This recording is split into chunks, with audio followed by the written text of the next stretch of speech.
નમસ્કાર વિદ્યાર્થી મિત્રો, ધોરણ 10 વિષય ગણિત પ્રકરણ 8 ત્રિકોણમિતીય પરિચયમાં આજે આપણે બીજો ટોપિક ભણીશું અને આ ચેપ્ટરનો આજે ચોથો દિવસ છે. ટોપિક 2નું ટાઇટલ છે વિશિષ્ટ માપના ખૂણા માટેના ત્રિકોણમિતીય ગુણોત્તરો. મિત્રો, અહીંયા તમને જે સ્ક્રીન ઉપર જે કોષ્ટક બતાવવામાં આવ્યું છે તે કોષ્ટકની જે ચોક્કસ પ્રકારની કિંમતો છે તે કઈ રીતે શોધવાની છે ને કઈ રીતે યાદ રાખવાની છે તેની તમને હું હિન્ટ આપું છું. અને આજનો આપણો આ જે ટોપિક છે એ આ કોષ્ટક ઉપર આધારિત છે. બસ આટલી જ આજની થિયરી રહેશે. મતલબ કે તમને કોઈ ચોક્કસ પ્રકારના વિધેયો માટે ચોક્કસ પ્રકારના ખૂણા આપેલા છે, 0 ડિગ્રી, 30 ડિગ્રી, 45, 60 અને 90. તો sin 30 તમને પૂછવામાં આવે કે sin 30 કેટલો, તો કે sin અને 30 લેવાનો, તો એની કિંમત 1/2 થાય. એ આ રીતે લખી શકાય. તમે જેમ કે તમને પૂછવામાં આવે કે sin 30 અંશ શું થાય, તો તમે લખી શકો 1/2. એ રીતે તમને પૂછવામાં આવે કે tan 90 અંશ શું થાય, તો tan ના કોષ્ટકમાં 90ની લાઈન જોવાની, તો એ અવ્યાખ્યાયિત છે. અવ્યાખ્યાયિતનો એક આ સંકેત છે. આવો અવ્યાખ્યાયિતનો સંકેત તમે આ રીતે પણ કરી શકો. ઇન્ફાઇનાઇટ કહેવાય એને. અવ્યાખ્યાયિતને તમે આ રીતનો સંકેત પણ આપી શકો, પણ શબ્દમાં વધારે યાદ રાખવાનું છે તમારે. આને કહેવાય અવ્યાખ્યાયિત. બરાબર, આ અવ્યાખ્યાયિતના સંકેતો છે. તો આ રીતે તમે અલગ અલગ વિધેયના આ ચોક્કસ પ્રકારના ડિગ્રી માટે એટલે કે અંશ માટે તમે એની ચોક્કસ પ્રકારની કિંમતોને શોધી શકશો. હવે કિંમતોને કઈ રીતે યાદ રાખવી એ હું તમને અહીંયા સમજાવું. મિત્રો, અહીં ધ્યાન આપજો.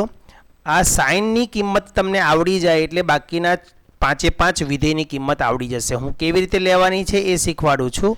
અહીંયા કોષ્ટકની બરોબર ઉપર એ રીતે લખું છું: 0 ડિગ્રી, 30 ડિગ્રી, 45 ડિગ્રી, 60 ડિગ્રી અને 90 ડિગ્રી. આ પહેલી લાઈન કઈ રીતે આવે સાઇનની એ હું તમને સમજાવું છું. અને એના ઉપરથી કોસની લાઈન કેવી રીતે લખવી, એના ઉપરથી ટેનની કેવી રીતે લખવી, પછી સાઇનનો વ્યસ્ત તો કોસેક છે, કોસનો વ્યસ્ત સેક છે અને ટેનનો વ્યસ્ત કોટ છે, તમને આવડી જશે. તો પહેલાં 0, 30, 45, 60 અને 90 લખવાનું. આનું રફકામ તમે આ રફકામ છે, આ ધ્યાન આપજો. આ શું છે અહીંયા રફકામ. તમે પણ આ રીતે કરી શકો. રફકામ કરીને યાદ રાખવાનું, ગોખવાનું નથી કિંમતો. અને જેમ ટોપિક 1ના મેં તમને નિત્ય સમૂહ આપેલા હતા અને એના ગુણોત્તરો આપેલા હતા, તે ગુણોત્તરને એક પુઠ્ઠા ઉપર લખવાના છે અને આ કોષ્ટકને પણ એક પુઠ્ઠા ઉપર રાખવાનું છે. તો શરૂ કરીએ. 0, 30, 45, 60 અને 90 આ રીતે લખવાના. ત્યારબાદ તમારે અંક લખવાના છે. ક્રમમાં તમારે અંક લખવાના છે. અહીંયા લખવાનું છે 0, 1, 2, 3 અને 4 આ રીતે. બરાબર. હવે આ 4 છે એટલે બધાને 4 વડે ભાગવાના છે. બધાને 4 વડે ભાગવાના. 0, 1, 2, 3, 4 અને ટોટલ છેલ્લે 4 આવ્યો એટલે બધાને 4 વડે ભાગી નાખવાના. અને પછી બધાનું વર્ગમૂળ લેવાનું છે. જે રીતે હું તમને અત્યારે સમજાવું છું ને એ જ રીતે તમારે લખવાનું છે. પહેલાં શું કરવાનું છે? 0, 30, 45, 60 અને 90 લખવાના છે. ત્યાર પછી શું કરવાનું છે? 0, 1, 2, 3, 4 લખવાના છે. પછી બધાના છેદમાં 4 મૂકવાના છે અને બધાને હવે વર્ગમૂળ કરવાનું છે. ચાલો હવે આનો છેદ ઉડાડો. 0 ને 4 વડે ભાગી શકાય. તો 0 ને 4 વડે ભાગો એટલે 0 આવે ને 0નું વર્ગમૂળ શું આવશે? 0. એટલે તમે જુઓ સાઇનની પહેલી કિંમત તમારી 0 થઈ. બરાબર. ચાલો 1 ને 4 વડે ભાગી શકાય નહીં. પહેલાં અતિ સંક્ષિપ્ત રૂપ આપી દેવાનું અને પછી તમારે એનું વર્ગમૂળ કાઢવાનું. તો હવે વર્ગમૂળ કાઢો. 1નું વર્ગમૂળ 1, 4નું વર્ગમૂળ 2, તો 1/2 એ આ કિંમત છે. જુઓ અહીંયા 2 અને 4નો છેદ ઉડે છે. 2, 2, 4, તો ઉપર શું વધ્યો? 1.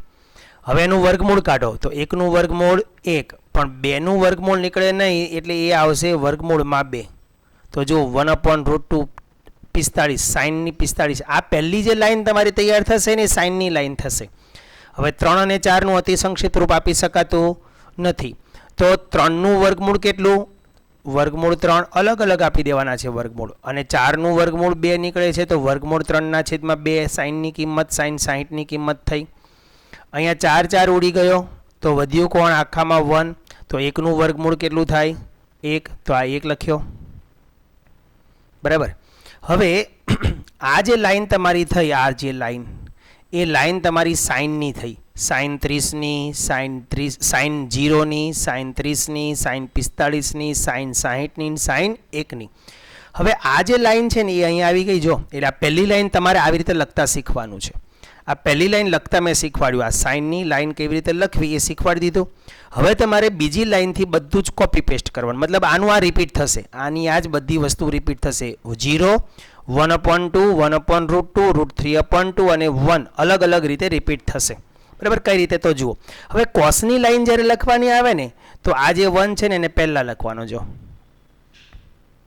બરાબર, આ જે 1 છે પહેલું, જે છેલ્લું છે તે પહેલું છે, જે 60નું એટલે કે છેલ્લેથી બીજું છે તે પહેલેથી બીજું છે, આ વચ્ચે છે મિડલ પોઈન્ટ છે તો એ ત્યાંનું ત્યાં આવશે. જો પછી જે બીજું છે તે છેલ્લેથી બીજું આવી જશે 1/2, અને આ 0 છે તે અહીંયા આવી જશે. ખબર પડે છે? એટલે અહીંયાથી તમારે આ કિંમત અહીંયા આવી ગઈ, આ કિંમત અહીંયા આવી ગઈ, આ કિંમત અહીંયા છે, આ કિંમત અહીંયા છે, અને આ 0ની કિંમત અહીંયા છે. મતલબ તમારે આ રીતે ક્રોસ કરી નાખવાનું છે આખું. ક્લિયર?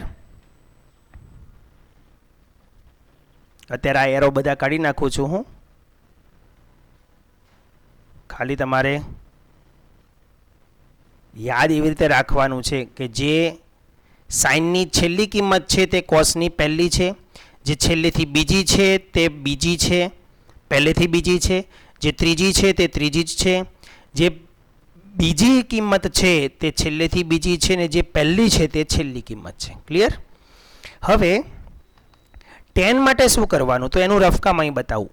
tanનું જે છે ને, tanનો વિધેય સાઇનના છેદમાં કોસ થાય. આ એક નિત્ય સમ છે, તમને સમજાયું હતું મેં ટોપિક નંબર 1 ની અંદર કે tan સાબા છેદમાં પાબા કેવી રીતે આવ્યો. તો કે સાબાના છેદમાં કર્ણ અને પાબાના છેદમાં કર્ણ, કર્ણ કર્ણ ઉડી જાય એટલે સાઇન અપોન કોસ થાય. જો બતાવું તમને, tanનો ગુણોત્તર શું છે? tan થીટાનો ગુણોત્તર સાબાના છેદમાં પાબા છે. હવે હું આવું કરી શકું, ધ્યાન આપજો, સાબાના છેદમાં કર્ણ અને પાબાના છેદમાં કર્ણ, મતલબ અંશને અને છેદને બંનેને મેં કર્ણ કર્ણ વડે ભાગી નાખ્યો. સાબા અપોન કર્ણ કોનું વિધેય છે? સાઇનનું. અને પાબા અપોન કર્ણ કોનું વિધેય છે? કોસનું. એટલે tan theta sine upon cos થાય કે ન થાય? એટલે સાઇન અપોન કોસ. એટલે કે જે સાઇનની કિંમત હોય તો હવે તમારે અહીંયા tan 30 લેવા હોય. આ બધું હું કાઢી નાખું, સમજાવી દીધું છે એટલે. હવે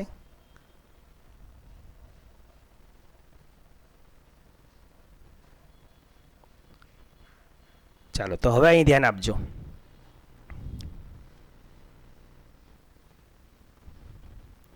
હવે હું અહીંયા tan 0 ડિગ્રી લઉં છું તો મારે અહીંયા શું લેવું પડશે?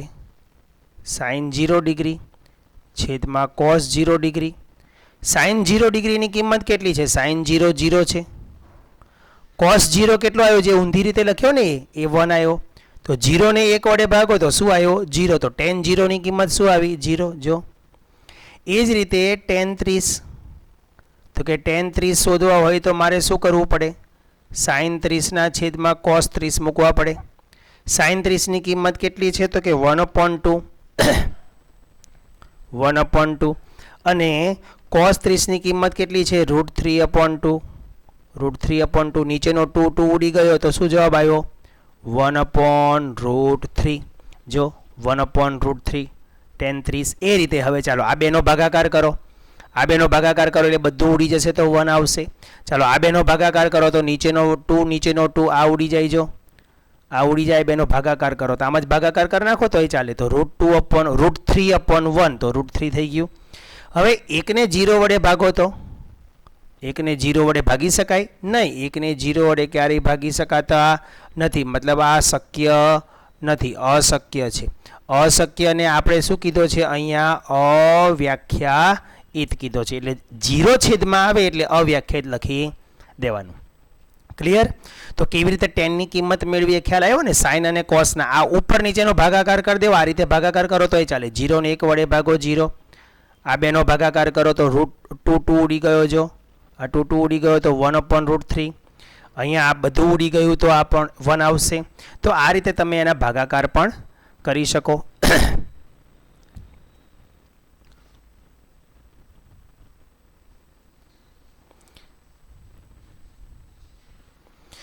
તો આ રીતે ટેનની કિંમત આવશે. હવે પછી કોસેકની કિંમત તો એકદમ સિમ્પલ છે. આના ઉપરથી કોસેકની કિંમત મળે એનો વ્યસ્ત. તો આના બધાના વ્યસ્ત કરો. ચાલો 0નો વ્યસ્ત. 0નો વ્યસ્ત એટલે 0નો વ્યસ્ત અસ્તિત્વ ધરાવતો નથી, બરાબર? એટલે કે 1/0 અને છેદમાં 0 આવે એટલે મેં હમણાં જ કીધું છેદમાં 0 આવે એટલે શક્ય નથી, એટલે એને શું કહેવાય? અવ્યાખ્યાયિત, એટલે અવ્યાખ્યાયિત. ચલો 1/2 નો વ્યસ્ત કરો. 1/2 નો વ્યસ્ત તો કે 2/1 એટલે 2 થઈ ગયો. 1/√2 નો વ્યસ્ત કરો તો √2/1 એટલે √2 થઈ ગયો. √3/2 નો વ્યસ્ત કરો તો 2 ઉપર ને √3 નીચે, 2 ઉપર ને √3 નીચે, 1 નો વ્યસ્ત કરો 1 જ આવશે. ક્લિયર ને? તો આ રીતે બધું કામ કરવાનું છે તમારે. હવે કોસનો વ્યસ્ત શું આવશે? તો કે સેક આવશે. તો કોસ ઉપરથી સેક કોસની લાઈન તમે લખી દીધી છે, એના વ્યસ્ત અહીં લખો. 1નો વ્યસ્ત 1 છે, √3/2 નો વ્યસ્ત 2/√3 છે. અથવા તમે અહીંથી ઊંધું લખો. ચાલો કોસેક, અને જેમ સાઇનની કિંમતોને કોસમાં ઊંધેથી લખી હતી ને, એમ કોસેકની જે કિંમતો છે તેને ઊંધેથી સેકની કિંમતમાં લખી શકાય. જો આ 1 અહીં આવી ગયો, આ 2/√3 અહીં આવ્યો, આ √2 અહીં આવ્યો, આ 2 અહીંથી અહીં આવ્યો, અને અવ્યાખ્યાયિત અહીંથી અહીં આવ્યો, બરાબર? હવે કોટ. તો કોટ કોનો વ્યસ્ત છે? તો કે 10નો વ્યસ્ત છે. તો 0નો વ્યસ્ત શું? 0 ને તમારે 0નો વ્યસ્ત 1/0 એટલે એ અવ્યાખ્યાયિત થયું ને, એટલે એ અવ્યાખ્યાયિત છે. 2નો વ્યસ્ત, સોરી આપણે 10 માં ચાલે છે. 1/√3, 1/√3 નો વ્યસ્ત √3, 1 નો વ્યસ્ત 1 જ, √3 નો વ્યસ્ત પાછો 1/√3, અને અવ્યાખ્યાયિત. આ અવ્યાખ્યાયિત એટલે કોણ હતું? 1/0 એટલે અવ્યાખ્યાયિત થાય ને. 1/0 એટલે અવ્યાખ્યાયિત. એટલે 1/0 નો વ્યસ્ત પાછો 0/1 એટલે એ પાછો 0 થઈ જશે. 0નો વ્યસ્ત અવ્યાખ્યાયિત, તો અવ્યાખ્યાયિતનો વ્યસ્ત 0 થાય. આ યાદ રાખજો. અહીંયા નોંધ લખી લઉં છું. 0નો વ્યસ્ત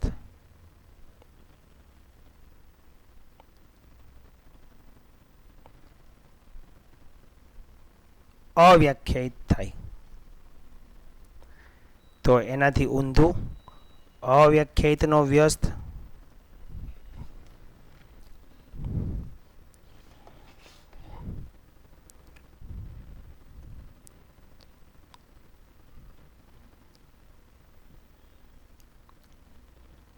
અવ્યાખ્યાયિતનો વ્યસ્ત શું થઈ જાય? 0 થઈ જાય. રેડી? એટલે અહીંયા અવ્યાખ્યાયિત છે તો એનો વ્યસ્ત શું થઈ જશે? 0. તો આ બધી કોષ્ટકની કિંમતોને તમારે ધ્યાનમાં રાખવાની છે, અને એ કોષ્ટકની કિંમતો ઉપરથી તમારા હવે પછીના દાખલા આવશે. દાખલાની અંદર મિત્રો તમને કોઈ પણ બે કિંમત, આમ તો 3 કિંમત કહેવાય. ત્રિકોણની ટોટલ 3 કિંમતો હોય, 3 ખૂણા અને 3 બાજુ. આમાંથી તમને કોઈ પણ એક ખૂણો કાટખૂણા વિશે સ્પષ્ટતા કરવામાં આવશે, એટલે એક ખૂણો 90 ડિગ્રી તો આવશે જ. પછી બાકીની 5 વિગતો વધી, 2 ખૂણા અને 3 બાજુ. આમાંથી કોઈ પણ 2 કિંમતો તમને આપવામાં આવે એટલે તમે આ કોષ્ટકની મદદથી અન્ય બાજુઓ અને અન્ય ખૂણાઓને તમે શોધી શકશો. તો જુઓ ઉદાહરણ નંબર 6. ટોટલ કેટલી કિંમત હોય ત્રિકોણની? 6. 3 ખૂણા અને 3 બાજુ. રિપીટ કરું છું, ધ્યાન આપજો. ત્રિકોણને ટોટલ 6 કિંમતો હોય, 3 ખૂણાની અને 3 બાજુની. એમાંથી એક ખૂણો 90 અંશ ફિક્સ હોય, એટલે બાકી વધ્યા 2 ખૂણા અને 3 બાજુ. આ 2 ખૂણા અને 3 બાજુમાંથી કોઈ પણ 2 કિંમત તમને આપવામાં આવશે અને તેના આધારે અન્ય કિંમતો શોધવાની આવશે. તો જુઓ, અહીંયા તમારી પાસે એક આ કાટકોણ ત્રિકોણ છે.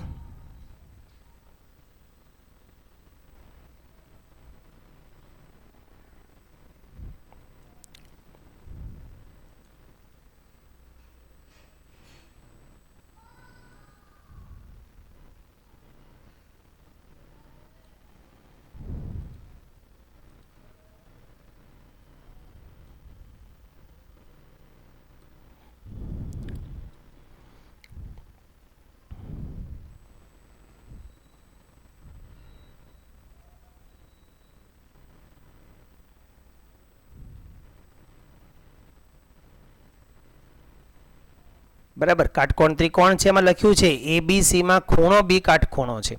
તો હું અહીંયા ખૂણા B ને કાટખૂણો બનાવીશ, એટલે આ બાજુ લખીશ A, અહીંયા આવશે B અને અહીંયા આવશે C. ખૂણો B કાટખૂણો એટલે ફિક્સ થઈ ગયું, એક ખૂણો કાટખૂણો. AB 5, આ બાજુનું માપ 5 છે અને ખૂણો ACB 30 છે. ACB એટલે વચ્ચે કોણ છે? C, એટલે C પાસે 30 અંશનો ખૂણો બનશે. તો BC શોધવાનો છે અને AC પણ શોધવાનો છે. ઘણી વખત ખૂણો એ પણ શોધવાનું આવે, બરાબર. જો અહીંયા તમારી પાસે એક ખૂણો કાટખૂણો કીધો હતો, તો બાકીના બે ખૂણા વધ્યા, ખૂણો A અને ખૂણો C. એમાંથી ખૂણો C આપેલો છે, ખૂણો A આપેલો નથી, અને એક બાજુ આપી છે ને બાકીની બે બાજુને તમારે શોધવાની છે. તો અહીંયા પેલા નિયમ પણ લાગુ પડશે કે 30 કાટકોણ ત્રિકોણમાં 30 અંશની સામેની બાજુનું માપ કર્ણ કરતાં અડધું થાય. એ પણ તમે ઉપયોગ કરી શકો, અથવા આપણે અહીંયા ત્રિકોણમિતીય ગુણોત્તરો વાપરીશું. ધ્યાન આપજો. મારે શોધવું શું છે?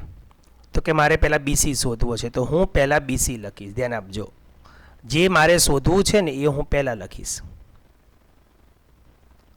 ઓકે, એટલે આ બાજુનું માપ થયું. તો આપેલું શું છે? બીજી બાજુ કઈ આપેલી છે? તો કે AB આપેલી છે. આમાં સંગતતા નહીં લાગુ પડે, ગુણોત્તર ધ્યાન આપજો. તો AB. ઓકે, હવે આ BC અને AB ને હું ક્યાંથી જોઈશ? તો 30 થી જોઈ શકું, કારણ કે 30 અંશનો ખૂણો મારી પાસે છે. 30 થી જોતા BC એ કઈ બાજુ થઈ? પાબા.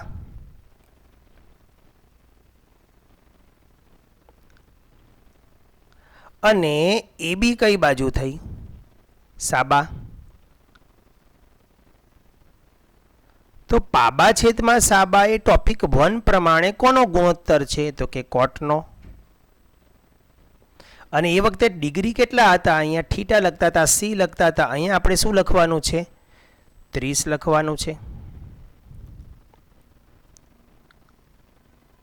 સમજાય છે ને?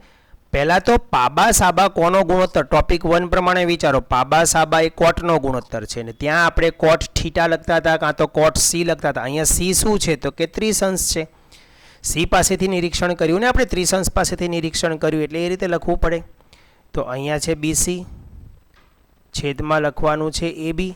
હવે આમાં કિંમતો મૂકો. ચાલો, BC ની કિંમત આપણે શોધવાની છે. AB ની કિંમત તમને આપી દીધવામાં આવી છે 5. અને કોટ 30 કોષ્ટક ઉપરથી જુઓ, કોટ અને 30, આ કોટની લાઈન ને આ 30ની લાઈન, બરાબર. શું આવે છે? વર્ગમૂળ 3. તો અહીંયા આવશે વર્ગમૂળમાં 3 કિંમત. હવે આ 5 ને તમારે આ બાજુ લઈ જવાનો છે, એટલે BC તમને મળી જશે 5 વર્ગમૂળ 3. સમજણ પડી મિત્રો? તમે આ મૂલ્ય તમને મળી ગયું 5 વર્ગમૂળ 3. હવે તમે અહીંયા પાયથાગોરસ લગાડી શકો કે નહીં? જો ત્રિકોણમાં બે બાજુ મળી ગઈ એટલે પાયથાગોરસથી AC² AC ને શોધી શકાય કે નહીં? પણ આપણે એ શોધવું જ નથી, આપણે આ ગુણોત્તરો જ વાપરવાના છે, કારણ કે આનો જ ઉપયોગ આપણે વધારે કરવો છે, જેથી પ્રેક્ટિસ આની વધારે પડે. હવે મારે શું શોધવું છે? AC. તો હું લખીશ AC. મારે બાજુમાંથી જે શોધવું હોય ને એ હું લખીશ, અને જે આપેલું છે એને હંમેશા નીચે લખીશ. તો હવે આ AC અને AB ને 30 થી જ જોવાના છે, અહીંથી જ જોવાનું તમારે. AC ને જુઓ, અહીંથી AC જુઓ, અહીંથી AC એ શું છે? કર્ણ. અને AB શું છે? તો કે સાબા. આ કર્ણ અને સાબા એ કોનો ગુણોત્તર છે? કર્ણ અને સાબા એ કોસેકનો ગુણોત્તર છે. અને આ કર્ણ સાબાને ક્યાંથી જોયો? આપણે 30 થી જોયો, એટલે કોસેક 30 આવશે. અહીંયા પણ એ જ રીતે AC ના છેદમાં AB લખવું પડશે. હવે AC ની કિંમત શોધવાની છે આપણે, એટલે AC તેમનો તેમ. AB ની કિંમત 5 છે, તો 5. કોસેક 30, પાછું કોષ્ટકમાં આવો અને કોસેક 30 જુઓ. કોસેક 30 ની કિંમત 2 છે, તો અહીંયા 2 મૂકો. તો માટે AC બરાબર આ 5 આ બાજુ ગયા, 2 સાથે ગુણાયા એટલે 2 × 5 = 10. તો AC બરાબર 10. બીજું એક વિધાન ધોરણ 9નું હતો મિત્રો, કાટકોણ ત્રિકોણમાં ત્રિશંસની સામેની બાજુનું માપ કર્ણ કરતાં અડધું થાય તો આ અડધું છે, મતલબ આ કેટલો છે 10. તો પણ તમે પછી પાયથાગોરસ લગાડીને BC શોધી શકો, પણ આપણે કોષ્ટકનો જ ઉપયોગ કરવાનો છે. ત્યારબાદ ઉદાહરણ નંબર 7 જુઓ. એમાં પણ એ જ રીતે કાટકોણ ત્રિકોણ આપી દીધું છે, તો એને આપણે દોરીએ.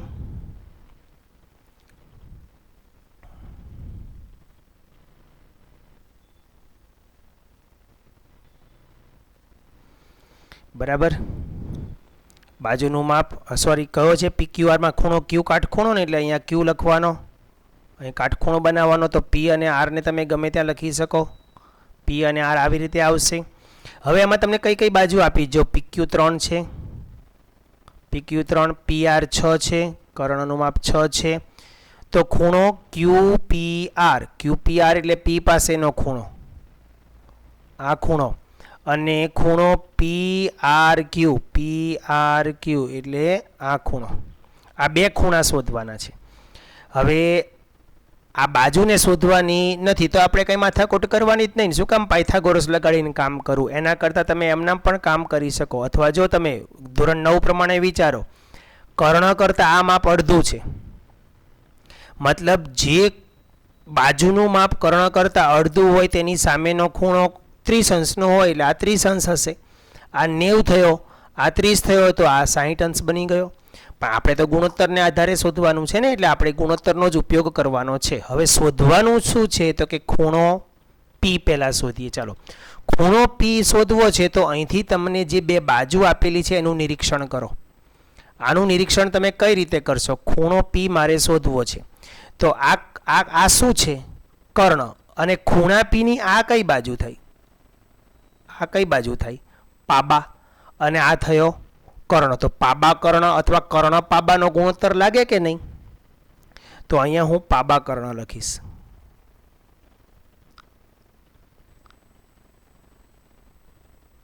સમજણ પડે છે મિત્રો? તમારું નિરીક્ષણ બિંદુ કોણ છે? ખૂણો P. તો ખૂણા P થી તમને જે આપેલું છે તેને જોવાની વાત કરું છું. આપેલું છે કોણ? 3 અને 6. તો 3 એ પાબા થયો અને 6 એ કર્ણ થયો. તો પાબા અને કર્ણ કોનો વિધેય છે? તો કે એ વિધેય છે કોસનું. અને થીટાની જગ્યાએ હું અહીં શું લખીશ? P, કારણ કે મારે P થી નિરીક્ષણ કર્યું ને મેં આ. ઓકે, તો હવે અહીંયા લખું હું પાબા કોણ છે? P થી. P બિંદુથી પાબા કોણ છે? તો કે એક PQ. અને કર્ણ કોણ છે? તો કે PR is equal two cos P.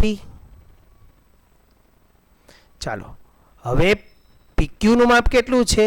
3. PR નું માપ 6 is equal two cos P. તો 3/6 એટલે 1/2 રહે. 1/2 is equal two cos P. હવે ટેબલ જુઓ. ટેબલમાં આપણું વિધેય cos P છે ને, તો કોસની લાઈનમાં 1/2 ક્યાં છે? કોસની લાઈનમાં 1/2 અહીંયા છે, જો 60. તો એનો મતલબ એમ છે આ 1/2 એ કોસમાં કયા ખૂણા આગળની કિંમત છે? તો અહીંયા હું cos 60 લખી શકું is equal two cos P, પણ P લખવાનું. હવે જો મિત્રો આ 1/2 છે ને, તમને બીજી ઘણી જગ્યાએ દેખાતું હશે કોષ્ટકમાં. અહીંયા દેખાય છે 1/2, બીજે ક્યાંય દેખાય છે નહીં. તો તમે sin 30 લખી શકો? લખી શકો. sin 30 તમે લખી શકો. 1/2 ની જગ્યાએ sin 30 પણ લખી શકો અને cos 60 પણ લખી શકો. પણ અહીંયા કોણ છે? cos, એટલે અહીંયા cosના સ્વરૂપમાં લખવાનું. અહીંયા sin હોત ને તો sinના સ્વરૂપમાં લખવાનું હોય. ક્લિયર થઈ ગયું હવે?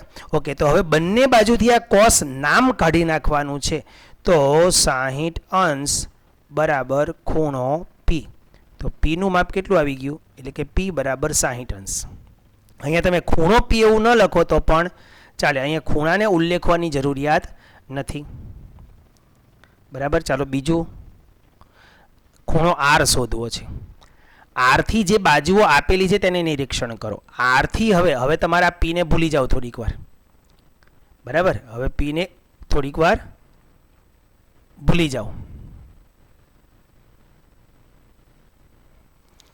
તો R થી જુઓ. હવે R થી આ કઈ બાજુ થઈ? સામેની, અને આ થયો કર્ણ. તો સાબા અને આવશે કર્ણ. સાબા અને કર્ણ કયું વિધેય છે? તો કે સાઇનનું. અને અહીંયા ખૂણો કયો છે? આરથી નિરીક્ષણ કર્યો એટલે સાઇન આર. તો અહીંથી સામેની બાજુ કોણ છે? PQ. કર્ણ કોણ છે? PR is equal to sine R. Same એ જ વસ્તુ આવશે. તો અહીંયા આવશે 3/, ખાલી વિધેયનું નામ બદલાઈ ગયું, જોયું? પેલામાં cos P હતો, અહીંયા સાઇન આર થઈ ગયો. તો sine 1/2 is equal to sine R.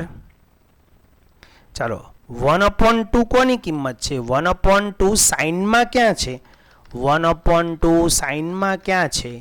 સાઇનમાં 1/2 ક્યાં છે? તો કે 30 અંશે છે. તો અહીંયા તમારે શું લખવાનું આવશે?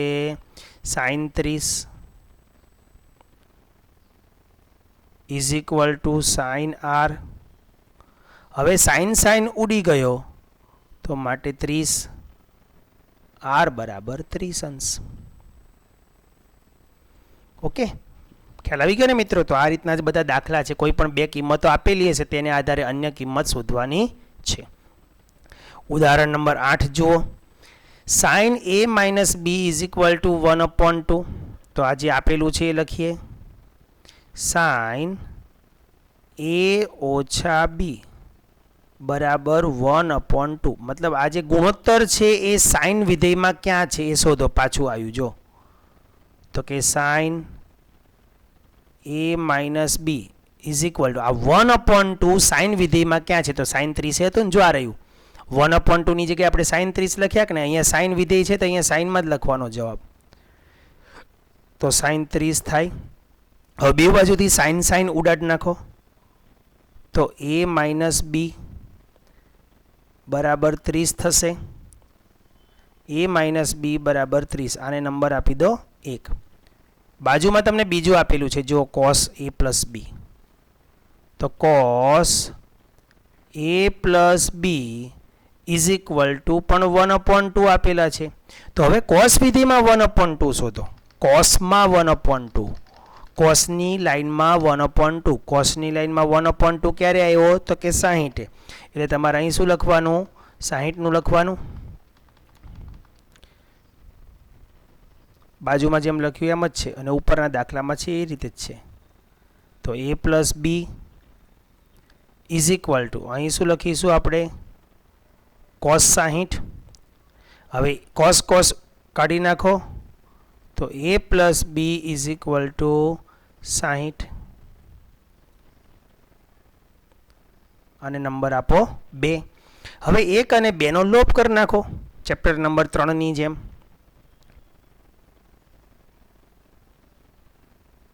પરિણામ 1 અને 2 નો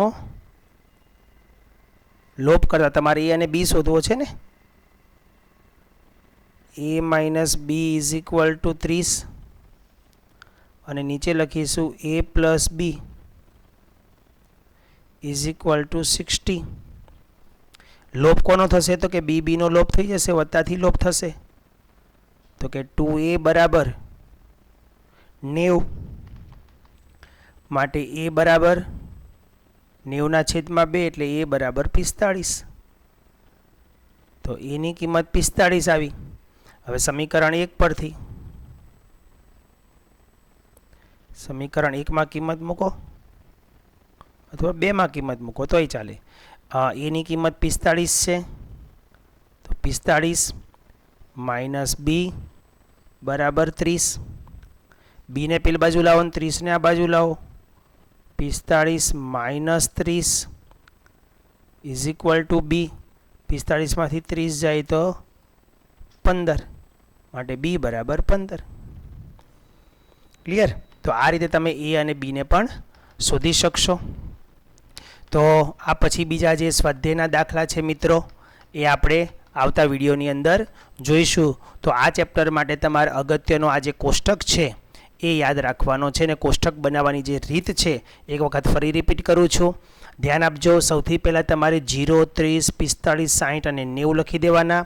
ત્યારબાદ 0 1 2 3 અને 4 લખીને બધાને 4 વડે ભાગીને બધાનું વર્ગમૂળ લેવાનું છે. પછી જેના છેદ ઉડતા હોય એટલે કે અતિસંક્ષિપ્ત રૂપ આપી શકાતું હોય તેનું આપવાનું અને અલગ અલગ વર્ગમૂળ કાઢવાના છે. જેમ કે જો આ 0 ને 4 વડે ભાગી શકાતો નથી, 0 ને 4 વડે ભાગો એટલે 0 જ આવે ને 0નું વર્ગમૂળ 0 થાય. 1 ને 4 વડે ભગાય નહીં તો 1નું વર્ગમૂળ 1, 4નું વર્ગમૂળ 2. આ સાઇનની કિંમતો મળશે. અહીંયા 2 2 4 એટલે ઉપર 1 વધ્યો નીચે 2, 1નું વર્ગમૂળ 1 ને 2નું વર્ગમૂળ ન નીકળે એટલે √2. આ સાઇનની કિંમત 45ની. 3નું વર્ગમૂળ નીકળતું નથી, 4 સાથે છેદ ઉડતો નથી તો 3નું વર્ગમૂળમાં 3 અને 4નું વર્ગમૂળ 2 એટલે √3/2. અહીં 4 4 ઉડી ગયા, 1 1નું વર્ગમૂળ હંમેશા 1 થાય. આ સાઇનની કિંમત આવી ગઈ. સાઇનની કિંમતને ઊંધેથી લખશો એટલે કોસની કિંમતો મળશે. સાઇન અને કોસનો ભાગાકાર કરશો એટલે ટેનની કિંમત મળશે. પછી સાઇનના વ્યસ્ત ઉપરથી કોસેકની કિંમત મળશે, કોસના વ્યસ્ત ઉપરથી સેકની કિંમત મળશે અને ટેનના વ્યસ્ત ઉપરથી કોટની કિંમતો મળશે. અને કિંમતોને આધારે તમારે અહીંયા ગુણોત્તરો પસંદ કરવાના છે. જ્યારે કોઈ થીટા આપેલો હોય તો પહેલાં આ રીતનો ગુણોત્તર લખવાનો અને બધી બાજુ જ આપેલી હોય તો પહેલાં ગુણોત્તરની સાથે વિધેય લખવાનું. ગુણોત્તરની સાથે વિધેય ક્યારે લખવાનું? જ્યારે બે બાજુ આપેલી હોય ત્યારે. એક બાજુને એક ખૂણો આપેલો હોય ત્યારે ગુણોત્તર લેવાના પહેલાં. ક્લિયર? દાખલાની પ્રેક્ટિસ કરશો એટલે વધારે સમજણ પડતી જશે. આગળ સ્વાધ્યાય આપણે આવતીકાલના પીરિયડમાં જોઈશું. જય હિન્દ, જય ભારત.